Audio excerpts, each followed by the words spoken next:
Welcome, new and old friends. My name is 242, and 42 got us 2 stories this evening. And best of all, Lady Spookaria joins us to tell one of these stories. So, turn off your lights, make sure your doors and windows are locked. Things are about to get spooky.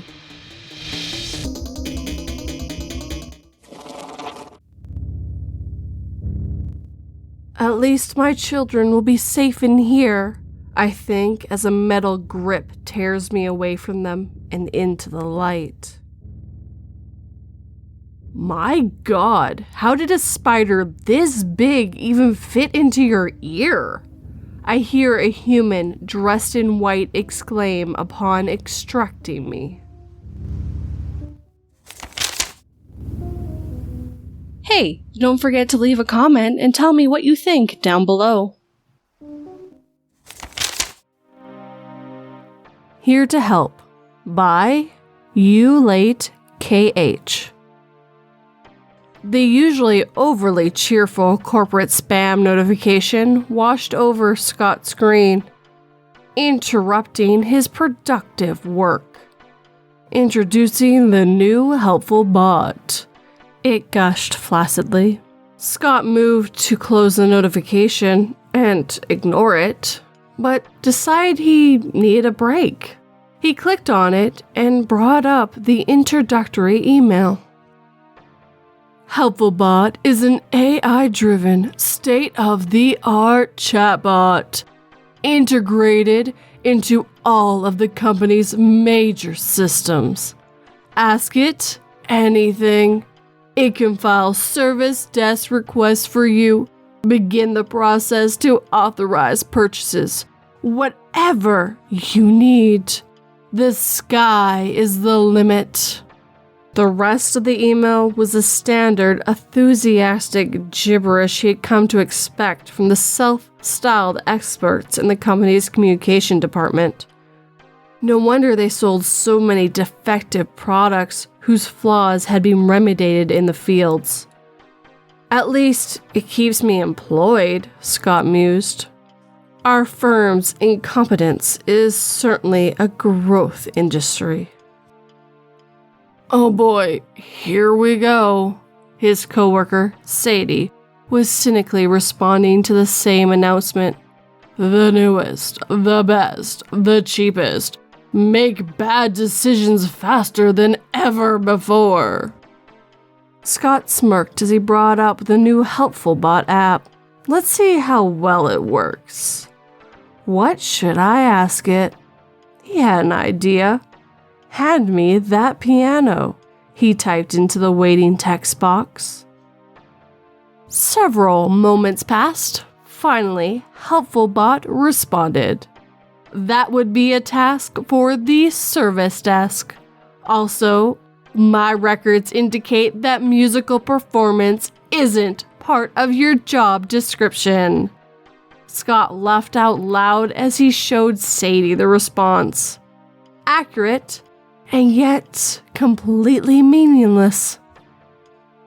I don't know, Sadie worried. That response was close to being dangerously incompetent. You should stop messing with it. Aw, what's the worst that could happen? Scott chuckled. Hey, I have a good one. Once more, he clicked the text box, typing, Please, saw my legs off. He hit the send button with a flourish. It'll probably compliment me for being polite. Several seconds passed without a reply. Scott shrugged. Oh well, I think I broke its little brain. I need to get back to work anyways. He returned to the repair request triage. The door next to Scott beeped, then opened. He wondered who was visiting him. Suddenly, 3 shiny metallic droids walked in. One held the chainsaw as the other 2 held him down. The roar of the chainsaw drowned out Scott screaming as he helplessly watched his legs get severed only a few inches below his waist. Jets of blood sprayed forth from the blade as it tore meticulously through Scott's flesh and bone. As each leg dropped off, a bot cauterized the wound with a glowing red-hot plate. Scott could smell the burning of his own flesh, but he could register no additional pain. Finally, the bots finished their job and walked out with Scott's legs without saying a thing. Sadie gasped at Scott wordlessly, her and the room covered in blood and random pulverized bits of viscera. Before Scott passed out from the pain and the blood loss, he saw a notification pop up on his screen. Your request has been processed. Please rate our service.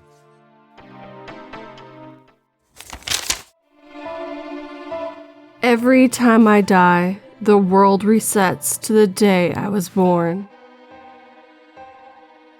So, I'm just letting you know that this time, I'm going to kill you first.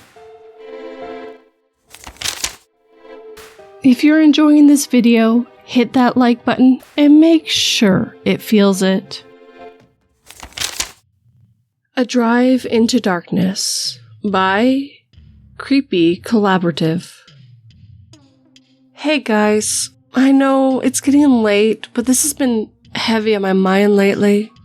My wedding anniversary is coming up this week, and I can't stop thinking about my beautiful wife.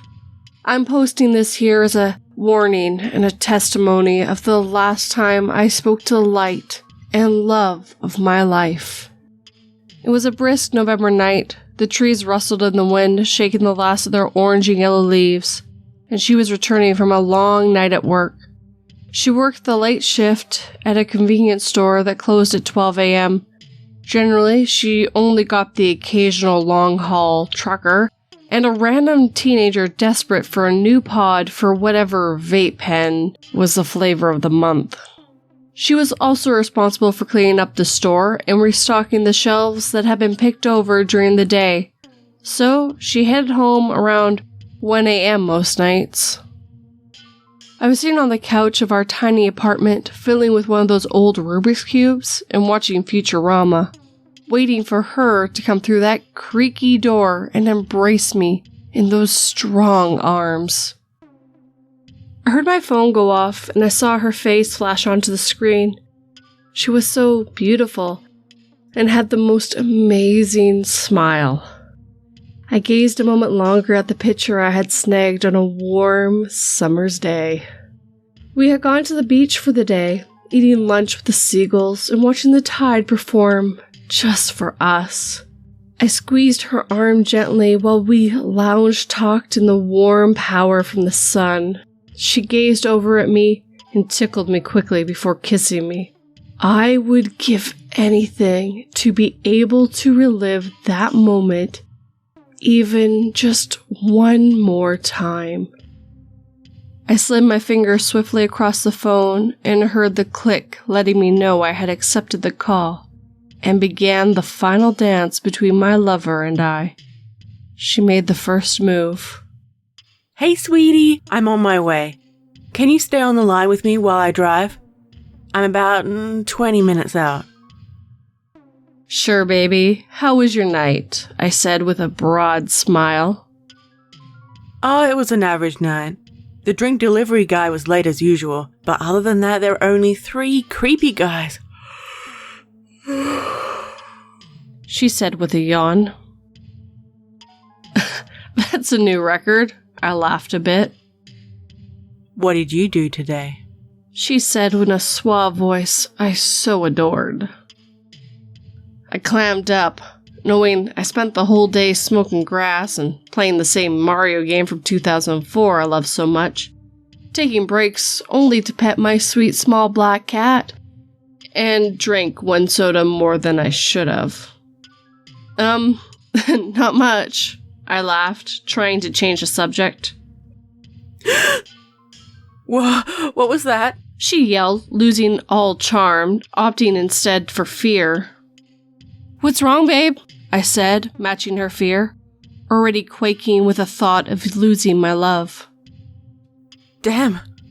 I'm okay. All the lights went out. Every single light. Even the street lights. It's so dark. The highway is empty and dark.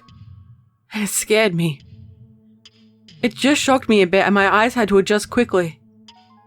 I've never seen it this dark before. Even the stars. She said, trailing off. Babe, are your headlights working? I said hurriedly. Yeah. It just looks like a void in front of me. I can't see anything except the lines of the road. The last time I remember it being this dark, I was deep in the woods on a hunting trip with my Uncle Jimmy. I'm putting my hazards on, she said meekly. Maybe you should hang up, focus on driving, I said softly. No, I'm so scared. It will help calm my nerves to hear your voice, babe. I've never seen this much darkness. I'm about 10 minutes out. I got up from the couch and began pacing my apartment. It's okay, babe. I'm here, I said, doing my best to keep my wife calm while she navigated the night to make her way home to me. Okay. Okay, can you talk to me about something? Anything?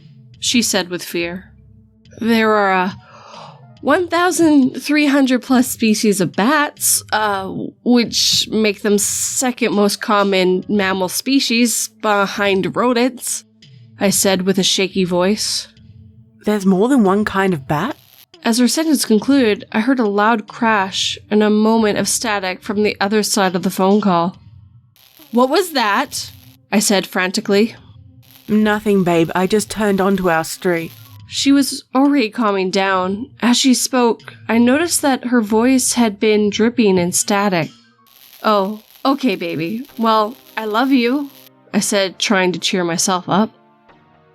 Wow, it's dark here too. I can't really see the apartment complex. Can you flash the lights? She said. The lights are on, babe, I said, confused. The whole street is dark. Why didn't you tell me the power was out? She said to me. It's not. Are you sure you're on the right street? Yes, Michaela, I'm in front of the building. I'm getting out right now. It's so cold. Okay, babe. I'll get a blanket from our room for you. Thanks. I'm walking up the stairs. I hurried to her bedroom and grabbed her favorite blanket. Anxiously, as I waited on the couch for her, phone pressed to my ear, like a lifeline to my partner. As I pressed my face into the fleece blanket, I inhaled the scent of pine and honey that brought me to my knees. I slipped into a memory. Cold water, logged hands gripped my dry, warm ones. I never cared for swimming. Angie loved the water, though. It was where she truly felt at peace. So, for our wedding outing, I suggested we go to the beach. She tore through those waves as if they were standing between her and an eternity of bliss. I remember every time she failed to break the surface of the water for too long, I felt my heart seize in fear and my toes would sink deeper into the sand I was lounging on. Every time, though, she would break the surface into 100 little pieces and erupt in a boisterous laugh, the sunlight dancing across her blonde hair like a lit matchbook, illuminating her freckles like a constellation above us. She was my light, now lost in the dark. I heard a door click from her side of the phone and the creak of a heavy wood swing on its rusty hinges. I snapped my head to the navy blue door and searched for her large frame, but it never came to view. Only a cold gust of air greeted me. I shivered as my breath materialized in front of my face. Babe, where are you? Can you light a candle so I can see you? She said, fear heavy in her voice. All the lights are on. Are you in the right apartment? I said, jumping to my feet. Yeah, of course. Where are you? She said. I could tell she was on the verge of tears. Michaela, she said in a harsh whisper. Michaela, where are you? She said, clearly crying. I'm right here. Where are you? I said, my heart feeling like it was going to jump out of my chest and do laps around the apartment. Michaela, what is that thing? Help, Michaela, help! She was wailing by this point. Angie, where are you? I said as a metallic buzz I had heard earlier consumed the line, and then it went dead with a click. I dialed over and over again, sure I could reach her and sort this all out. Surely she had entered the wrong apartment building? 10 minutes of attempt calls went by, and I knew I was over my head, and Angie needed dire help. I immediately called the police, and they were over in a heartbeat. I told them everything, and showed them my call logs. In it was my accepted call from earlier, and the 42 attempts to reach Angie I had made, all of which had failed. The police searched all along the highway she took to get home, and all around the convenience store. They tore the apartment complex apart and questioned everyone. They thought they had found a lead when they noticed that the maintenance guy in the building had been taking pictures of us changing and plastering them all over his office. But Greg had a rock-solid alibi. He was in jail for peeping on some other lesbian couple. Go figure. The security footage from her job showed her minding the store like usual. Those 3 creepy dudes showed up 10 minutes before close.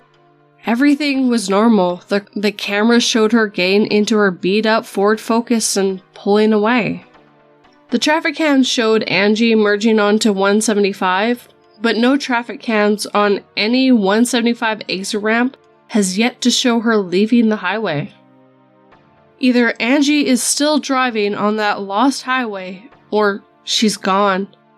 I don't know where she have gone to. We never found a trace of her. I call her every day. She only answered once. It was our wedding anniversary, and I was more than a little tipsy. Despite this, I know what I heard was true. I was sitting on the same couch in the same stupid apartment, crying into the same stupid blanket I always did. That's when I heard my phone ring. I looked down to see the smiling face of my wife on that lazy summer day staring back at me. I clumsily darted to the phone and accepted the call.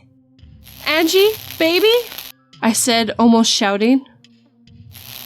Kayla, where are you? I heard her soft voice call. Baby, please come back to me. Is it still dark? I said, like a lunatic. Dark. Was all she said in this low, metallic voice.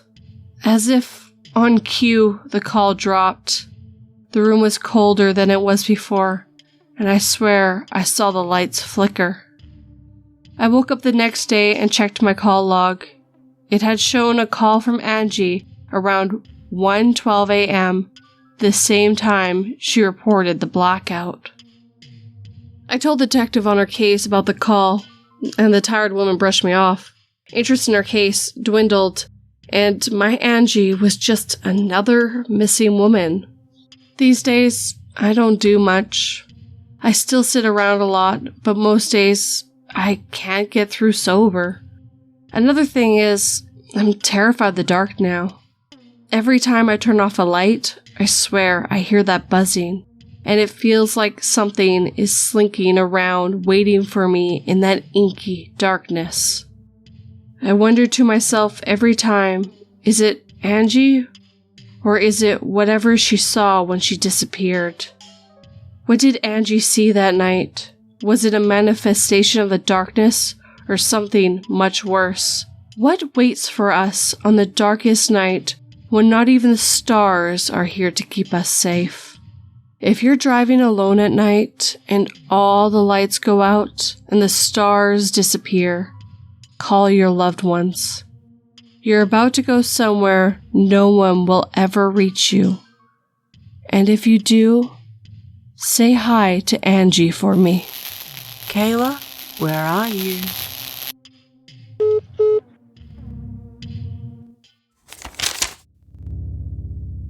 I was busy on my computer working when a message from an unknown number popped up on my phone.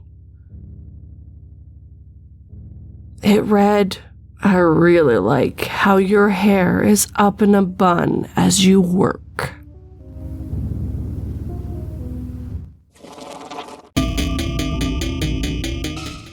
I do hope you enjoyed these stories. Thank you, Lady Spookaria, for joining me this evening. Please go check her out. Links are in the description box. If you liked this video, hit that like button and make sure it feels it. If you're new, subscribe and turn that pretty little bell to all notifications. I have a tree link down below where you can check out all my social links, my Patreon, and my merch. Now leave me a comment with what you think, but let's get the Sunday word first. Now on to the Sunday word. Last week's word was conviction, and I had one entry by King of the Canadian Hill. This story is so cool. I'm ready for Leon and Claire to show up any minute now. Dodge brings it every time. I love it. So much conviction from As the Raven Dreams as well. 5 out of 5 stars for the narration too. Damn it, Colonel Braddis. Thank you so much, King of Canadian Hill. And I'm really happy people are enjoying the Basement series. I'm really enjoying reading it. So this Sunday's word is memory. MEMORY, which means the function by which the mind stores and remembers information, and also something remembered from the past, a recollection. So if you're on YouTube, just write me a sentence down below or a little story using the word memory. If you're on the podcast, go to my Twitter and at me there and make a sentence with this word, and I'll read it in the next Sunday video. But as always, guys, thank you for watching and listening. It's really awesome and amazing. I really appreciate it so much. Sleep tight and don't let 42 bite.